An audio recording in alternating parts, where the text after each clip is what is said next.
Imagine. The night is silent, but in the distance you hear the sounds of war approaching. From the west you hear the thunder of hooves and the sound of terrifying war cries. They are the Comanche, ghosts of the Great Plains, masters of the horse, and the most feared Native American tribe. From the east you hear the chants of warriors, shields pounding in rhythm and stamping feet that echo like thunder. They are the Zulu Impi, warriors of the savannas, masters of the spear, and the most disciplined and fearless fighters in Africa. These are two of the fiercest warrior societies in history. But what happens when they meet on a neutral battlefield? Does the Comanche's speed and stealth outmatch Zulu discipline, or do the Zulus' unstoppable formations swallow the horsemen whole? Today, we're breaking it down in Comanche versus Zulu. We'll look at physique, weapons, tactics, and battle scenarios to see what could happen. Only one side can be the winner, so stick around to find out. Who would win? The Comanche are not just warriors, they are a cavalry revolution. From childhood, they live on horseback. By the time they are adults, they can fire arrows while hanging sideways off the saddle, using their horse as a shield. Physically, they are around 167 centimeters tall, the same as most Europeans at the time. Their high-protein diet and active lifestyle means they are strong, lean, and in perfect condition for their devastating raids. So, how about weapons? Well, let's start by saying that both the Comanche and the Zulu did eventually use guns. But to keep things interesting, we'll focus on this matchup using their traditional weapons. The Comanche weapons are perfect for their way of life. Their short, powerful composite bows can fire up to 180 meters. Their long lances, sometimes measuring more than 3 meters, can be thrown or thrusted. And when it comes to close combat fighting, their clubs and tomahawks inflict killing wounds in seconds. The Comanche occasionally use shields, but their true defense comes from speed and surprise. But what truly sets the Comanche apart is their style of war. Thanks to their horses, they can travel more than 100 kilometers in a single day to carry out a raid. At night, they are ghosts. They muffle their horses' hooves with buffalo hide, slip silently into camps, and cripple the opponent by stealing their horses. In the day, they launch lightning-fast surprise attacks, or lure enemies into canyons where ambushers wait above. In open battle, they use swarm and scatter tactics by circling, firing arrows, retreating, and then regrouping to strike again. The Comanche were so deadly that they didn't just fight on the American frontier, they stopped it.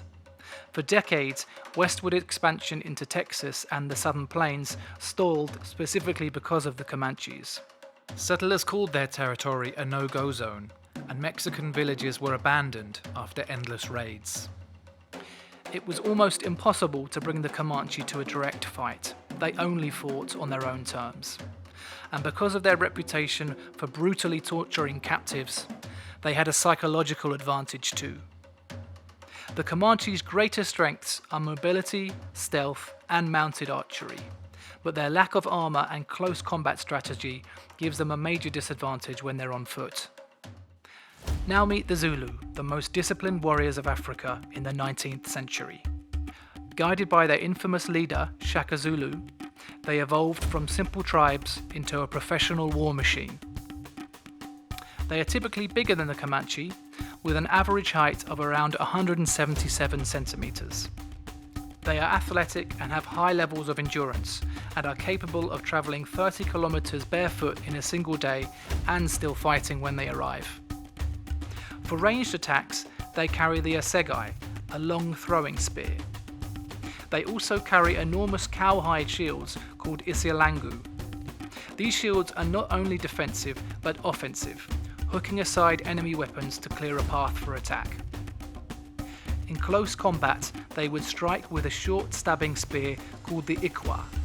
Their tactic was to nullify their opponent's weapon with the shield and then drive the ikwa upwards into their enemy's belly. The Zulu perfected this technique, training it from an early age and proving its effectiveness in many battleground victories. But the Zulu's true power lies in tactics. Shaka's buffalo horns formation divides the army into three. The chest engages directly, the horns sweep wide to encircle, and the loins stay in reserve until the enemy is tired. This formation turns every battle into a trap. Their endurance is also a weapon. By jogging long distances, the Zulus can appear earlier than expected. Their chants, shield pounding, and synchronized stomping terrify enemies before contact. They are also skilled at night maneuvers, marching silently in darkness to attack at dawn. The Zulu were so fierce and disciplined that they reshaped southern Africa's history. Under Shaka Zulu, their impi armies crushed rival tribes and even humbled professional European forces. Most famously, they annihilated a British column at Isandlwana in 1879. Observers describe the Zulus as a human tide, unstoppable once their formations began to move. To face the Zulu was to face a wall of shields and stabbing spears, driven by chants that could terrify any opponent. The Zulu strengths are devastating close combat, iron discipline, and regimental coordination. However, their lack of armour means that they are vulnerable to ranged attacks. So, those are the armies. Now, let's take a look at what happens when they meet. It's time to fight. First off, a surprise attack at night probably won't work for either side. The Comanche were famously alert, posting scouts and reading every sign of the land. The Zulus too were vigilant and sharp-eyed. Neither side is likely to be caught sleeping. The battle will therefore be fought in the day. At the heart of this matchup lies a simple truth. The Comanche always play to their strengths. So on flat, open ground, they will avoid melee combat with the Zulus. Instead, they strike from horseback, firing their arrows and vanishing before the enemy can come close. For the Zulus, this is a serious problem. Their best option is to stand firm behind their shields while closing the distance step by step. Their cowhide shields would offer some defense, but arrow volleys from close distance would still cut men down. On an open plain, the Comanches would also attack from multiple sides. This would force the Zulus to adapt a defensive formation that would be unfamiliar to them. They are disciplined enough to manage it, but this change is another factor working against them. It might be tempting to imagine the Zulus waiting out the attacks. Perhaps they can hold their line until the horses grow weary and then launch a counter-attack. But the Indians are already one step ahead. Each Comanche warrior brings several horses with them, so they can change to a fresh one whenever their horse gets tired. If the Zulus grew impatient and gave chase, the Comanche would simply scatter, regroup, and then strike again from another angle. The Zulu throwing spear also offers little help in this scenario. With an accurate range of only a few dozen meters, it cannot match the distance of a Comanche bow, nor catch a rider moving at full speed. Throwing these spears scores the odd lucky hit, but in the open, it makes little difference. And so, on the open plains, the verdict is clear. The Comanche dominate. The Zulus might defend well, but they cannot win. This is a Comanche victory 10 out of 10 times. This leaves the Zulus only one path to victory. They have to bring the fight to places where horses lose their power, like rocky hills and ravines or forest land. And here, deception becomes their most powerful weapon. The Zulus were masters at faking a retreat, and this is what they could attempt here. As part of their army falls back into a tree line, other squads quietly peel away, slipping off to the flanks. Next, the Comanches approach. They were always cautious and always wary of traps, but if they believed they had a crushing advantage, if they saw their enemy break before them, they might be tempted to press the attack. This is the moment the Zulus would be waiting for.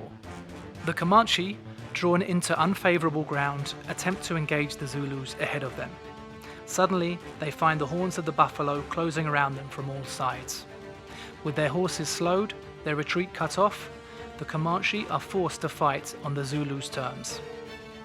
Here, the Zulu throwing spear becomes lethal.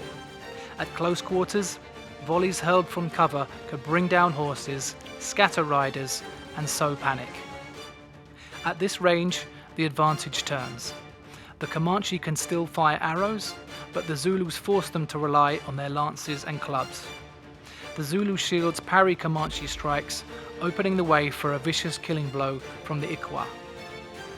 The cost would be heavy, with many Zulu falling before contact, but in this battle, the odds shift in their favour. Of course, this rough ground strategy can only work in a battle between hundreds or thousands of men. The Zulus need enough warriors that some can slip off to the sides unnoticed. And so, we reach the final scores. On the open plains, Comanche victory is absolute. They win 10 out of 10 battles. On rough ground, with clever bait, well-timed spear volleys, and brutal sacrifice, the Zulus could turn the tide 6 times out of 10. So now I want to hear from you. If you could command one of these armies, would you ride with the Comanche or march with the Zulu? Drop your answer in the comments below, and don't forget to like and subscribe for more epic matchups. Who would win?